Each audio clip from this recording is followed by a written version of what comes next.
Welcome to Aditya stories. ఈరోజు మనం మరొక స్టోరీని తెలుసుకుందాం. అనగనగా రామాపురం అనే ఊరిలో రామన్న అనే వ్యక్తి ఉండేవాడు. అతడు విద్యావంతుడు మరియు చురుకైనవాడు. అతడు పొరపాటున కూడా అబద్ధం చెప్పడని బాగా పేరు ఉండేది. అతడి గురించి ఆ ఊరి రాజుకు కూడా తెలిసింది. నిజమా?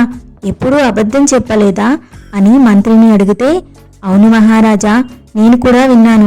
ఏం మాట్లాడినా ఆలోచించి మాట్లాడతాడంట అని బదులిచ్చాడు మంత్రి. అవునా, అది ఎలా సాధ్యం? ఆయన్ని ఒకసారి మన కోటకు తీసుకురండి అని రాజుగారు మంత్రితో చెప్పాడు. భటులు వెళ్లి రామన్నని తీసుకొచ్చారు.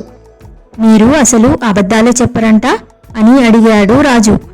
అందరూ నా గురించి అలా చెబుతుంటారు మహారాజా అని బదులిచ్చాడు రామన్న. సరే అయితే మీరిప్పుడు వెళ్ళి ఉదయాన్నే రండి అని చెప్పాడు రాజు. తనకు రాజు ఏదో పరీక్ష పెట్టబోతున్నట్లు అర్థమైంది రామన్నకి.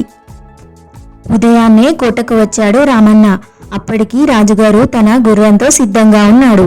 నేను వేటకు వెళ్తున్నాను. సాయంత్రానికి అడవివరం చేరుకుంటాను. నువ్వు వెళ్ళి అక్కడ మన పరివారాన్ని బసకు ఏర్పాట్లు చేయమని చెప్పు అని అన్నాడు రాజు. సరేనంటూ అక్కడి నుంచి బయలుదేరాడు రామన్న.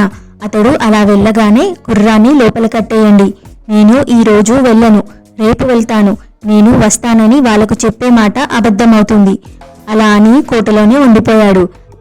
రామన్న అడవివరం కోటకు చేరుకొని, రాజుగారు నన్ను పంపించారు. ఆయన ఈరోజు ఈ రాత్రికి ఇక్కడికి రావచ్చు అని అక్కడి వారికి చెప్పాడు. రాజుగారు వస్తారా రారా స్పష్టంగా చెప్పండి అని అడిగాడు అందులోని ఒక వ్యక్తి. నేను ఖచ్చితంగా చెప్పలేను. ఎందుకంటే నేను వచ్చేశాక ఆయన తన ఆలోచనను మార్చుకొని అక్కడే ఉండిపోయి రేపు వద్దామనుకోవచ్చు.